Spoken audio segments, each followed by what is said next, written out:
Okay, good morning, September 17. Ayan.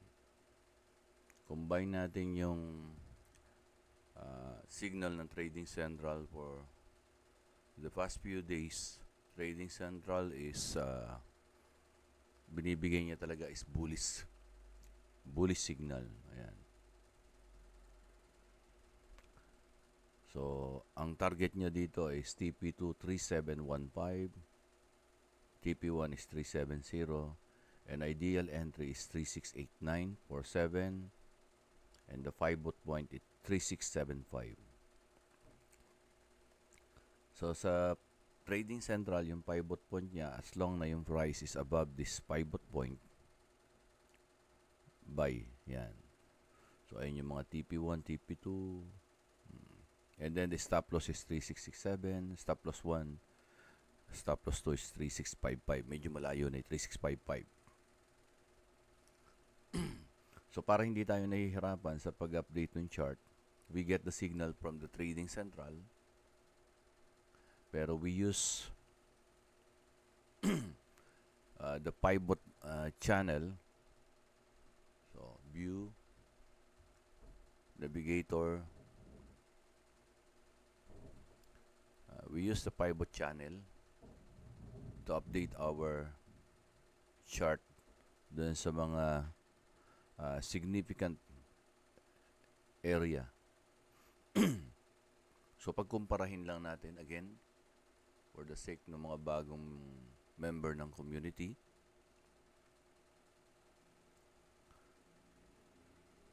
So ayan, ngayon nakalagay na dito yung pivot channel. Ayan. Tingnan natin kung ano ang alignment niya sa Trading Central.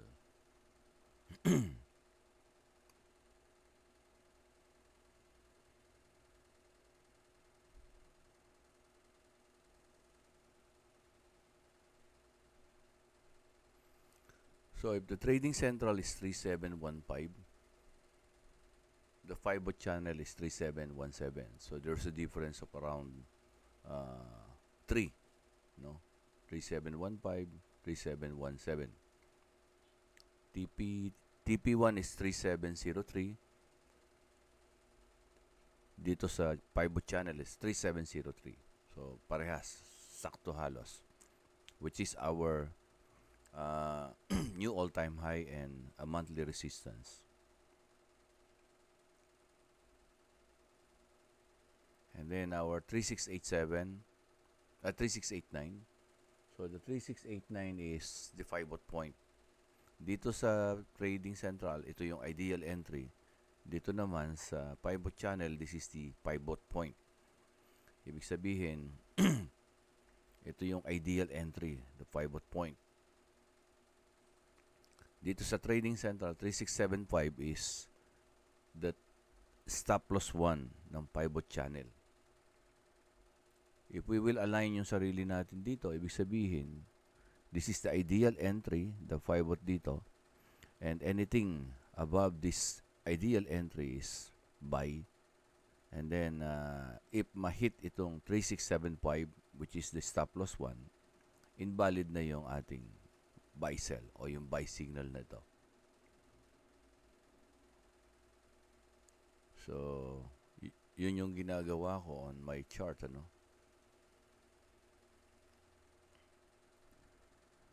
So, tanggalin na natin sa Trading Central. So, we have now a buy signal of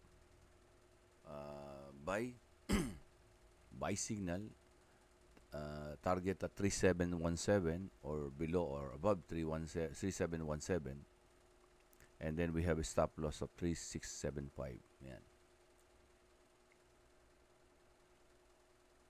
Pero we go to our own analysis, yung dating analysis, we go from the monthly. So we go here at the monthly. Sa ngayon may new all-time high. New all-time high. Ito ngayon. On a monthly time frame. Then we go weekly. Yan. On the weekly,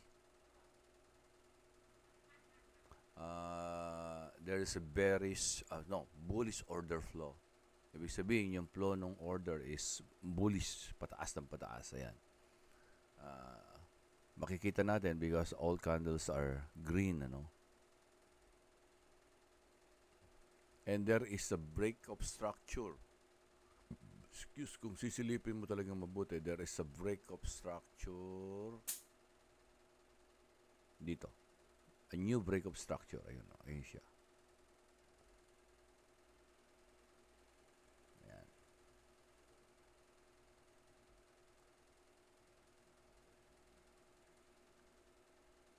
Diba? Ayun yung new break structure. Tanggalin ko muna itong mga ito.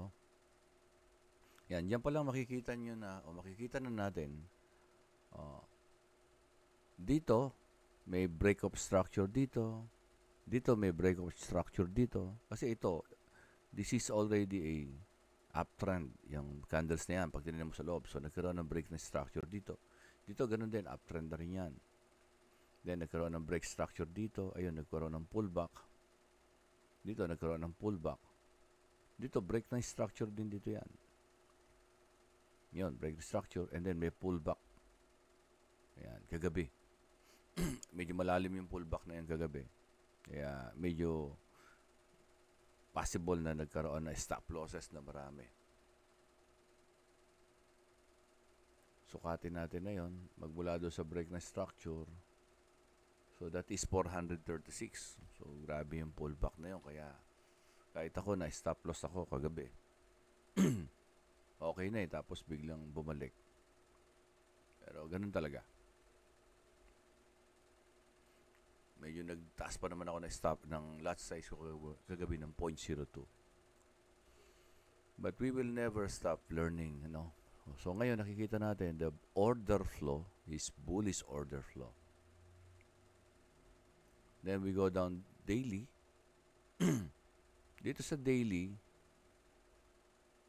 yan. Start natin tingnan magmula dito. Doon sa external range liquidity. Pansinin nyo dito walang FBG on a daily basis. Pero dito meron na. Ito, dito meron na. May mga maliliit. Last time kasi, kinuha ko yung FBG ni weekly. Hindi pa binabalikan. So, looking at the daily, makikita natin, may FBG na maliliit. Ayan, to FBG. And then, dito wala. Ito, may FBG to. Ito, may FBG to. Pero hindi binalikan to. Ito, may FBG to. Yan. Ito, binalikan ito. Medyo malalim yung balik. Pero, karaniwan binabalikan, pero may mga time na hindi binabalikan. And now, meron na naman siyang daily FBG. And kung babalik tayo ng weekly, ito yung weekly FBG. Lalagay natin yan. So, may mga daily FBG within the weekly FBG. Balikan natin. Ayun. So, the weekly FBG hindi pa binabalikan, pero the daily FBG na to, binalikan ito hindi. Ito binalikan. And now, we have another daily FBG. So, patience lang ng paghihintay na balikan yung daily FBG na to. Ayan. 4 hours.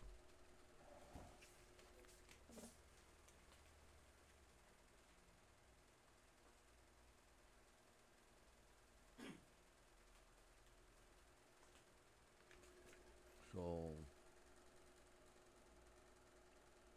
pwede kasing pagtitingnan natin yung, ayan ngayon, no? Kung papansinin natin, the price is talagang medyo consistent siyang pag tumama sa MA20, nagbabounce. Yan. Ilang bounce bago babalik uli. Ito, ilang araw. Ilang araw yan na gumapang sa MA20. As of now, very solid yung MA20 na support. And ngayon, nag-bounce siya. Parang ito. Nag-bounce. Yan. tapos bumalik, pwedeng pagdating din, mag-bounce na naman yan. Pwedeng mamaya. At gumapang ulit sa MA20. Yan. Kasi pag ito, yan, mamaya, gaganyan-ganyan, lalaro-laro yan, tapos tumama dito. At nandun na yung MA20, pwede ulit pumasok. Yun nga lang talagang si gold, very volatile. So, minsan, stop loss. So, you can put your stop loss below this FBG and TP doon sa sinasabi ng Trading Central na, di ba? So, eto ngayon yung daily FBG natin. Daily. So, tingnan natin mamaya or wait until lower time frame. Ayan. Ito pa rin yung daily FBG. Ayan. And then, 30 minutes. Ayan. So, ayun na siya. Kung titingnan nyo sa in reference with Trading Central, inalign natin sa pivot channel, ito na ngayon yung entry. And on the Asian market, minsan talaga bumababa muna. Mababa muna. Yan, parang ito, bago aakyat. Pwede yun. Not until hindi ito, yung 3675 na to, hindi natatouch ito.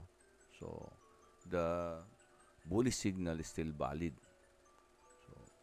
So if we are going to wait until London, ayan, siguro, pwede nating pumasok mamaya. Pero ako kasi pagka medyo busy talaga ako, hindi ako pumapasok. Kagabi, nagtuturo ako, naisipan ko pumasok habang nagtuturo ako, hindi ko nabantayan. Yun. So that is the problem, no? Pero dito, we're using the Trading Central as our signal. At for the past few days, valid talaga siya. We have a bullish signal. Ideal entry is the 5-bot point. Stop loss is 3675. TP1 is 3703 and TP2 is 371. Although na possible pang tataas yan, pero kaya ito nagkakaroon ng TP2 dahil bumabalik pa siya. So sayang naman yung kinita kung hindi kayo lalabas dito. Lalo na kung maliit yung kapital. So, wait for the price na pwedeng mag-bounce dito o sundutin itong FBG bago pumasok. You can enter above or within or just after mag-bounce sa stop loss na to.